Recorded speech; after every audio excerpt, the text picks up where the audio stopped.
Hi, my name is Mateusz, and in today's video I will show you how to properly clean your scuba jet. Don't forget to do this every time you use your scuba jet in salty or muddy water. Cleaning prevents corrosion on the engine and thus extends the life of your scuba jet. First of all, you need a container or tank with fresh water. Now turn your scuba jet on and put the power setting on at least 50% of its power. Hold your device into the water until the water intake is covered. Now let the unit run for at least 10 seconds.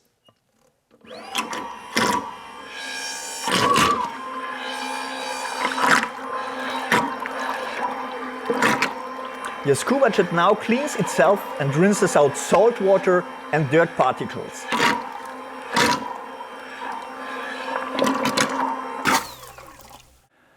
Engine maintenance is very important as we want to use our scuba jet for as long as possible. Thank you for watching and see you next time.